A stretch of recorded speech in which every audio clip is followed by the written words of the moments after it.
में मारे गए सभी श्रद्धालुओं को विनम्र श्रद्धांजलि अर्पित करते हुए और घायलों को अतिशीघ्र स्वस्थ होने की कामना करते हुए एक श्रद्धांजलि गीत प्रस्तुत कर रहा हूं। भूमिका की लाइन है मास्टर।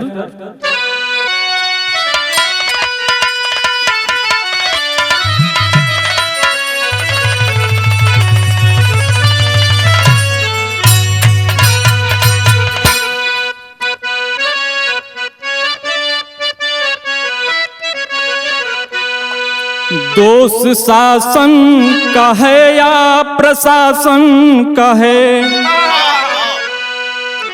दुर्व्यवस्था हुई या व्यवस्था सुघर, भय के साये में खामोश ये गम जदा, चीख चित्कार से चित्त जाता सिहर, मोक्ष मिलता जहां पर नहाने से है, कैसे मैयत मिली कुंभ स्नान में, भीड़ ऐसी बढ़ी कि संभल न सकी, सोचते सब है संगम या शमशान में।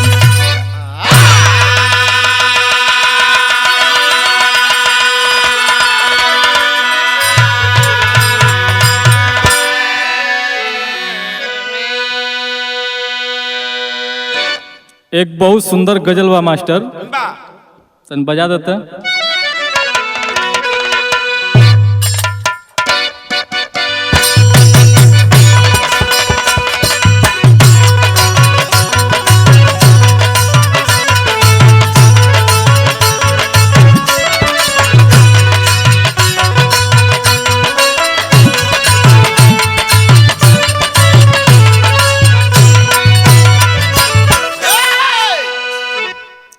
कौन फूल दिलकश है, कौन फूल दिलकश है, तितलियां समझती हैं,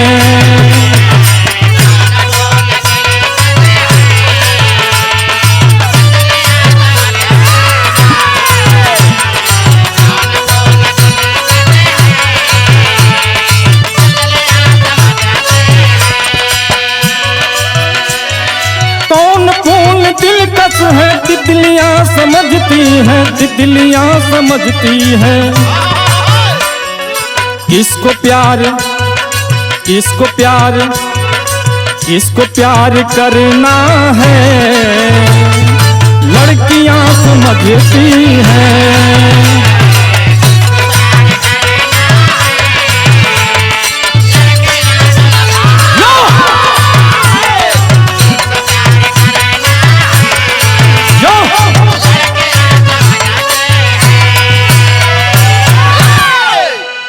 भाव मास्टर। कौन शख्स दोषी है, कौन शख्स दोषी है, कुंभ के गुनाहों का,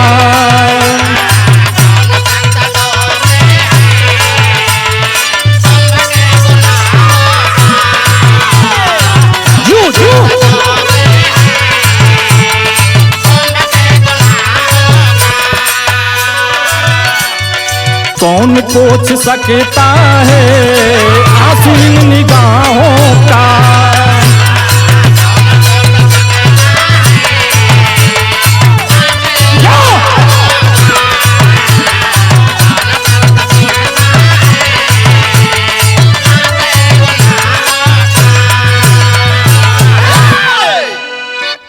यहीं से बिरहा के शुरुआत भइल बा। एक शेर के माध्यम से शुरू करतनी।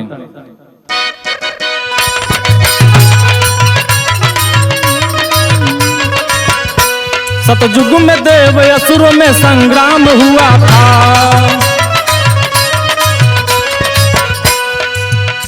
सागर को मथने का इंतजाम हुआ था, 14 रत्नों में अमृत रत्न भी निकला था, जिसे हासिल करने दोनों दल तब उछला था। इंद्र का बेटा जो जयंत रूपी कागा था,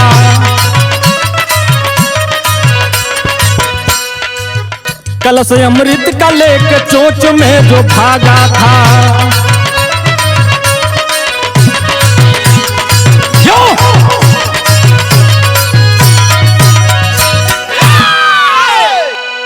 आई भैया कहानी के समझल जा। 12 वर्षों के बाद प्रयागराज में विशाल महाकुंभ का आयोजन होता है, जिसमें देश विदेश से सनातन धर्म को मानने वाले श्रद्धालु श्रद्धा पूर्वक आते हैं और मां गंगा में स्नान करके अपने पाप को धोते हैं। महाकुंभ एक बहुत प्राचीन कहानी है। जब समुद्र मंथन हुआ था तो उसमें 14 रत्न मिले थे। उन 14 रत्नों में एक अमृत रत्न मिला था, जिसको लेके देव और दानवों में महासंग्राम होने लगा। अमृत कलश को पाने के लिए भीषण संग्राम हुआ देव और असुरों में। देवता लेकर अमृत कलश को भागने लगे, असुर पीछा करते हुए आगे बढ़ने लगे। जब देवता अमृत कलश लेके जा रहे थे तो उसमें 4 बूंद भारत की धरती पे गिरा, जिसके उपलक्ष्य में चारों जगह एक धाम का रूप लिया और चारों जगह ये महाकुंभ का आयोजन होता है। उज्जैन, नासिक और हरिद्वार में। यही के साथ एक तर्जमा मास्टर।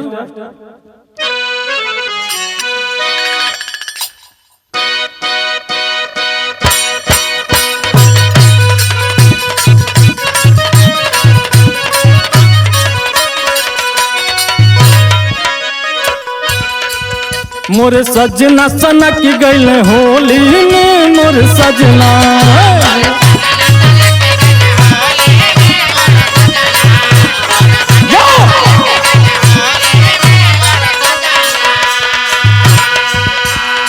इतना तर्ज रहल है। आगे भाव बा मास्टर। लेके कलसा उड़ल तब चोरी से, लेके कलसा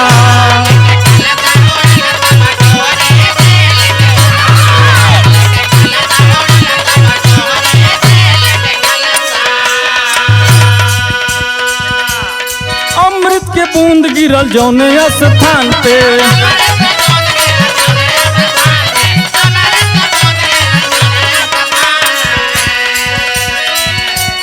12 साल बाद कुंभ लगे वही धाम पे।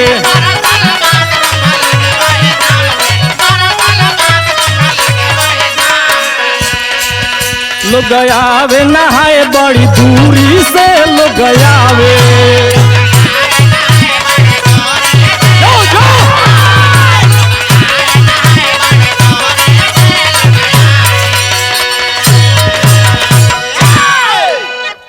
दूर दूर से श्रद्धालु आते हैं और स्नान करके पुण्य का भागी होते हैं। यही पे तर्जमा मास्टर।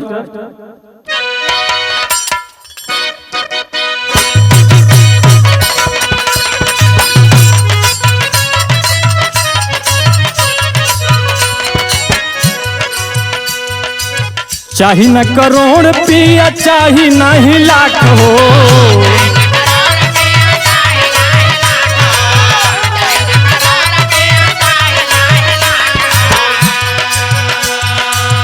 एक ही चीज हुआ बिना छूछ बाट नाट हो।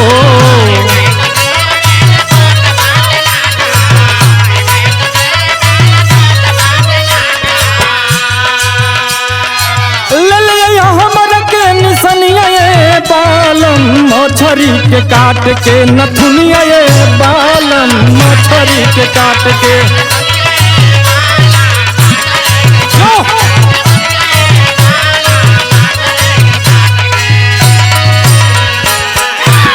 भाव है मास्टर।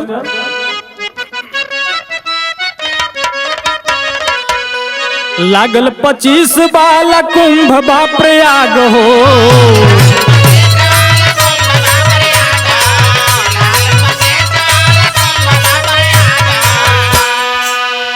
कुंभ में नहैले से जागी जाई भाग हो।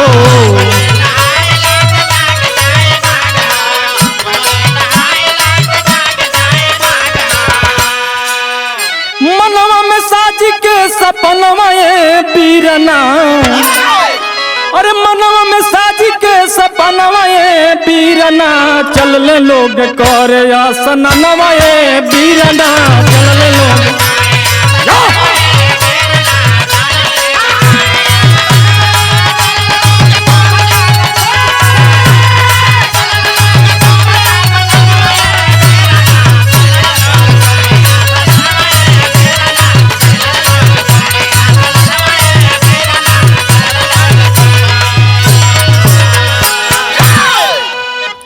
शासन पर शासन को है चुस्त इंतजाम बा।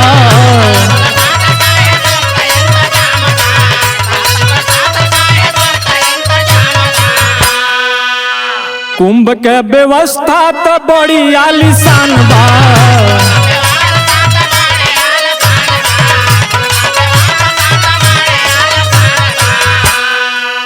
मौनी अमावस्या के आइल दिनवा ये बीरना, अरे मौनी अमावस्या के आइल दिनवा ये बीरना, चल ले लोग करे आसनवा ये बीरना, चल ले लोग करे।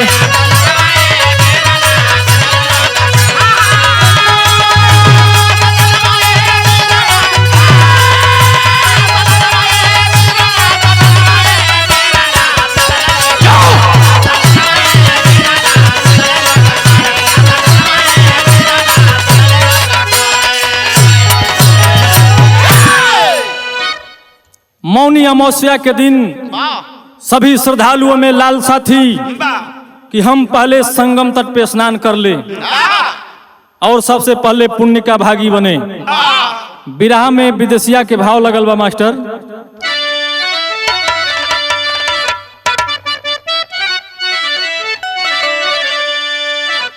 उनतीस जनवरी में 29 जनवरी के 12 बजे रतिया में भगदड़ मचल देखो कुंभ दरमियानवा। बेटवा से माई छुटली, माई से सुगनावा हो। दुलही रोवेली जे कर बिछड़ल सजनवा, नीचे जे गिरल जब फिरो नहीं उठे पवले, भगदड़ में चली गईली के तनिन के जनवा। अलाउंस होता है संगम तट पे स्नान करने के लिए। पहले हम के चक्कर में और कुछ प्रशासनिक दुर्व्यवस्था के कारण भगदड़ मची, जिसमें सरकारी आंकड़ा तो 25-30 का बताते हैं, लेकिन वहां पे जो चश्मदीद पंडे पुजारी और वहां के स्थानीय नागरिक हैं वो बताते हैं कि 2000 से 3000 के करीब श्रद्धालु भगदड़ में दब के मर गए और कितने लापता हैं। यही पे टेरी में कहना बका मास्टर।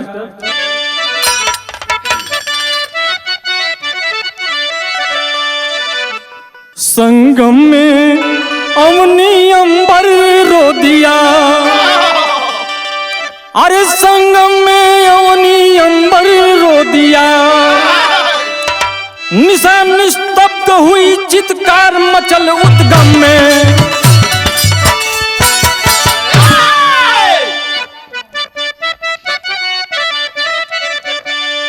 पलक झपकते ई का भइल, लोगवा सोचे संगम में।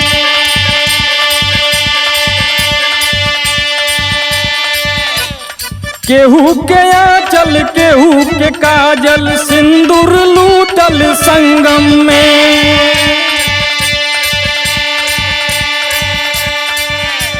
शंका से सब सिहर उठल बा अपनों के आस में संगम में।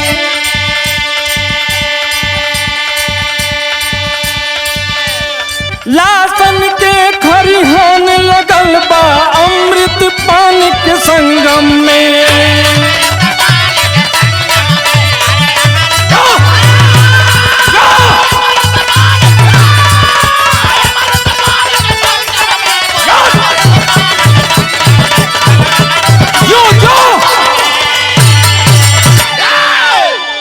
ऐसी भगदड़ मची, पलक झपकते सैकड़ों लोग नीचे दब के दम तोड़ देते हैं। लाशन के खरिहान बिछ गइल बा, संगम तट शमशान बन गया। यही पे बिरहा में एक तर्ज लगल बा मास्टर।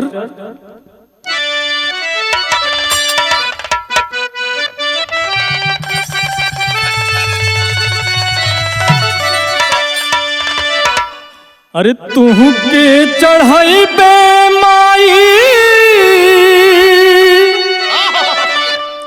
नारियल चुनारिया हो कि गंगा जी।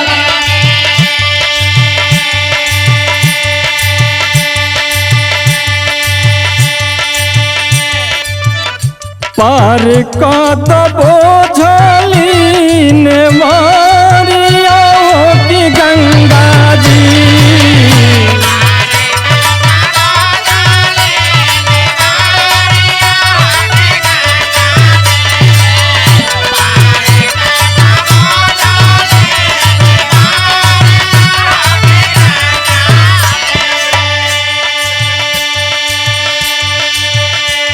सोशल मीडिया पे फैला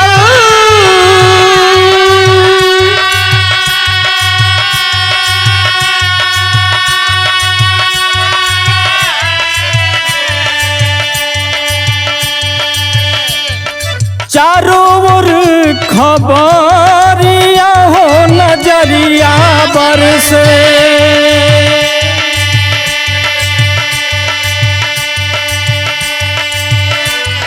फोनमा कर सबे नार नारिया हो नजरिया बरसे।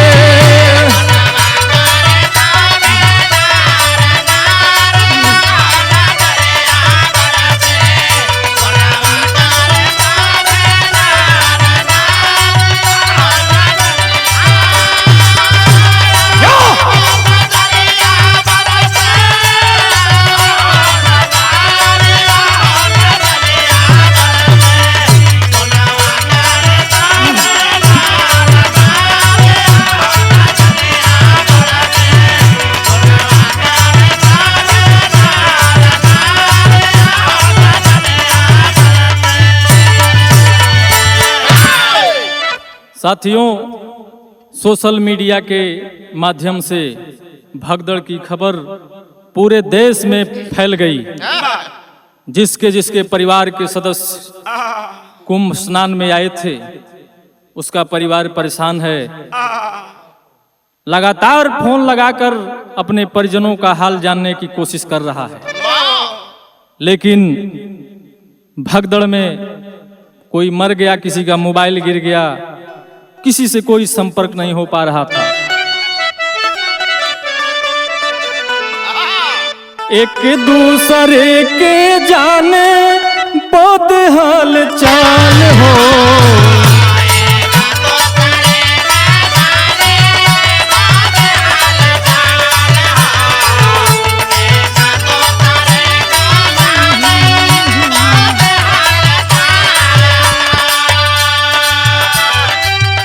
फोनवा पे रोवत रोवत भइले सब बेहाल हो।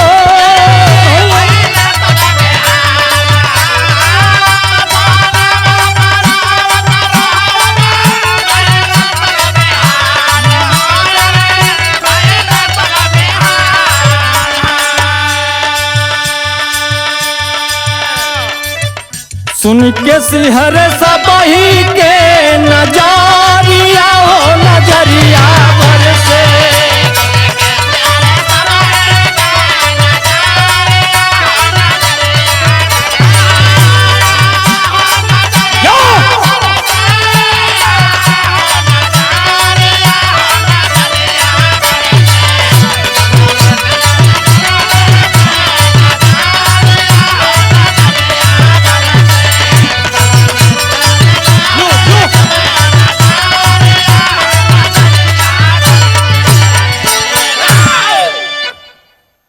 आई भैया कहानी ध्यान दी, सभी अपने अपने परिजनों को फोन लगा के हालचाल जानने की कोशिश कर रहे हैं। जब नहीं फोन लगता है तो सभी रोते रोते परेशान हैं, हाल बेहाल हो गया है। 17 घंटा बाद अधिकारियों ने पुष्टि किया। इस घटना को सुनकर के पूरे देशवासी सिहर गए। यही पे पहपट बा मास्टर।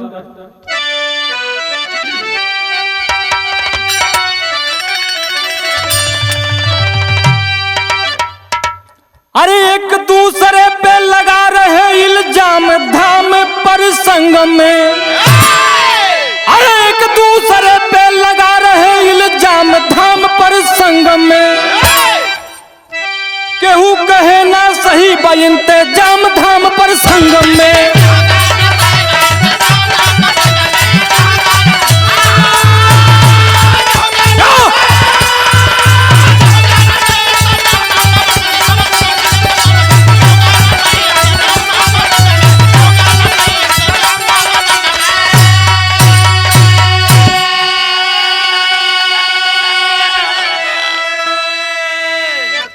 केहू कहे 17 घंटा तक भेद छुपावल गईले हो।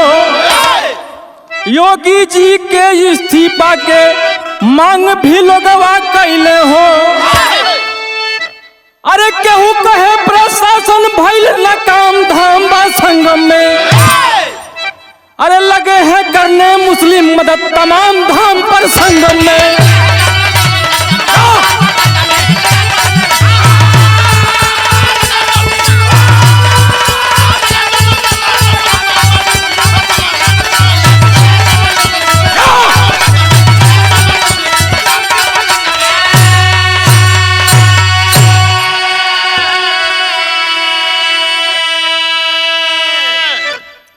सभी एक दूसरे पे इल्जाम लगा रहे हैं, अधिकारी पल्ला झाड़ रहे हैं, नेता बोल रहे हैं कि बहुत बढ़िया व्यवस्था था। तो आखिर देश की जनता सवाल किससे करे? इस दुर्व्यवस्था में मारे गए लोगों के परिजनों की पीड़ा कोई जानने वाला नहीं है। सभी एक दूसरे पे आरोप लगा रहे हैं, कोई अपनी गलती स्वीकार करने को तैयार नहीं है। आदि गुरु शंकराचार्य मुक्तेश्वरानंद सरस्वती योगी जी के इस्तीफे की मांग किए। उन्होंने साफ शब्दों में कहा, यह सरकार निकम्मी है। सरकार की प्रशासनिक दुर्व्यवस्था के कारण ये भगदड़ हुई है। कुछ अंधभक्त शंकराचार्य जो भारत के सनातन धर्म की सबसे बड़ी पदवी होती है, उनको भी कांग्रेसी सपाई और न जाने क्या क्या आरोप लगाने लगे। अंधभक्ति की भी हद होती है। और जो श्रद्धालु भीड़ से बचकर भागने लगे, खाने के लिए राशन नहीं था, पैसे नहीं थे, आसपास के इलाके के मुस्लिम भाइयों ने मदद किया, खाने का व्यवस्था किया। यही पे आल्हा के भाव बा मास्टर।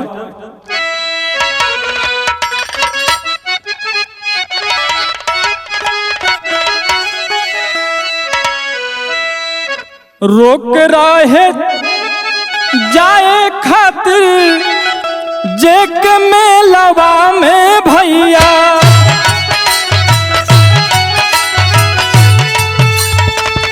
लोगवन के उहे आज भइले मददगार।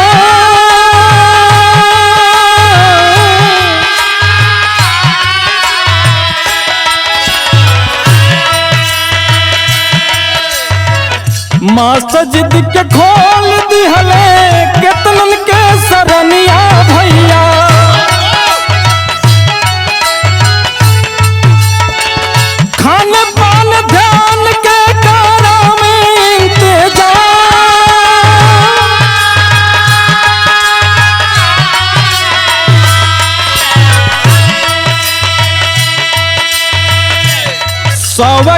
स्वगृह लाश भेजा वावल गइल सब कर भैया। लाश के शिनाख्त करे जाके परिवार।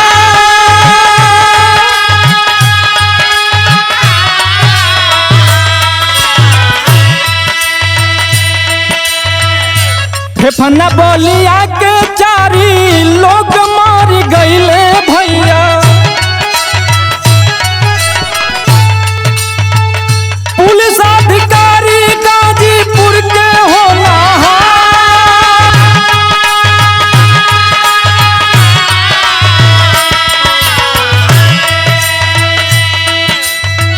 केहू कहे दोषी सारा बात हो VIP भैया।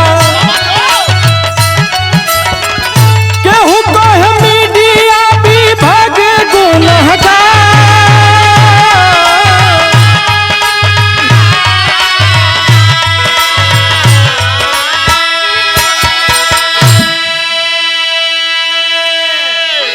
कहानी समझल जा। कुंभ मेला के महामंडलेश्वरों ने आवाहन किया था कि पूरे कुंभ क्षेत्र में कोई भी मुस्लिम दुकान नहीं लगाएगा। लेकिन विधि का विधान देखिए, जिन मुसलमानों को कुंभ परिसर में घुसने पर प्रतिबंध लगाया गया था, वही मुस्लिम तड़पते भागते श्रद्धालुओं को संरक्षण दिया, मदद किया, खाना मुहैया कराया, खान पान का व्यवस्था किया, 100 को सौदाह गृह में भेजकर उनका अंतिम संस्कार करवाया। और हमारे फेफना बलिया से 4 लोग एक ही परिवार के उस भगदड़ में दबकर दम तोड़ देते हैं। और तो और एक बहुत ही होनहार SI गाजीपुर के भीड़ को कंट्रोल करते करते अपनी जान को गंवा देते हैं। कोई कह रहा था कि मीडिया गुनहगार है, अफवाह फैलाई, कोई VIP कल्चर को दोषी ठहरा रहा था। लेकिन साथियों, भारत के इतिहास में पहली बार संगम तट पे VIP घाट बनाया गया। सारी प्रशासनिक व्यवस्था संगम तट पे VIP घाट की सुरक्षा कर रही थी। VIP भारत में कितने हैं? आधी आबादी को ऐसे ही छोड़ दिया गया भगदड़ में दबकर मरने के लिए। और मुट्ठी भर चंद लोग VIPों के व्यवस्था में पूरी प्रशासनिक व्यवस्था लगी हुई थी। ऐसे अंधविश्वास में आकर अपनी जान न गंवाएं। हमारे प्रसिद्ध गुरु रविदास जी ने कहा था, मन चंगा तो कठौती में गंगा।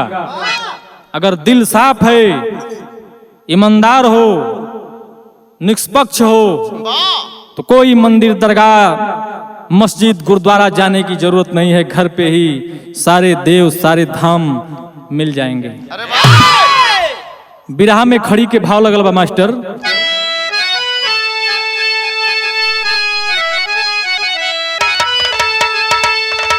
अरे गम में अवनी अंबर से बहुत आसिया, रोवे तीर्थराज ले संगम पे गोदी में लसिया।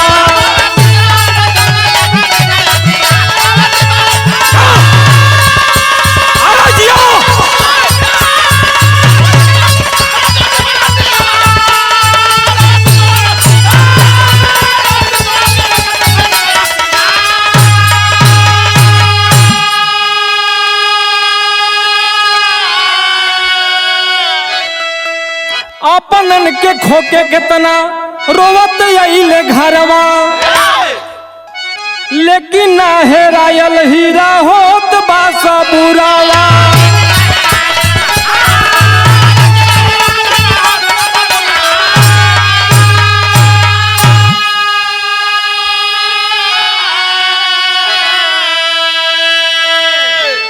अरे बनल जिंदगी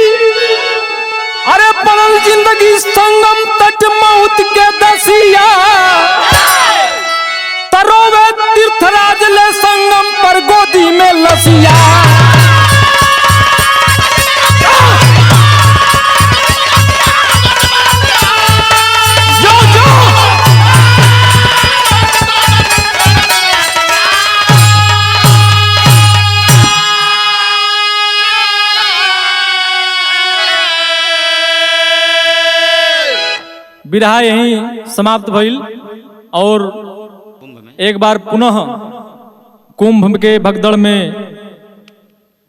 मारे गए सभी श्रद्धालुओं को विनम्र श्रद्धांजलि अर्पित करते हुए उनके दिवंगत आत्मा के लिए शांति के लिए भगवान द्वारिकाधीश से कामना करते हैं एवं घायलों को अतिशीघ्र स्वस्थ होने की कामना करते हैं। यहीं से विरह समाप्त भइल। गुरु घराना के परिचय बा।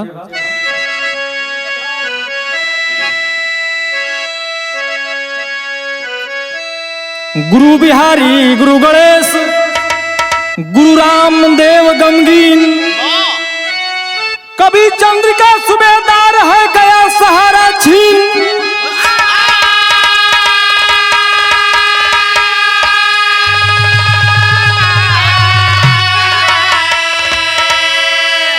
संगम में अवनी अंबर रो दिया, अरे संगम में अवनी अंबर रो दिया, गाते अखिलेश लगी आग चमन के अंदर, संगम में अवनी अंबर रो दिया।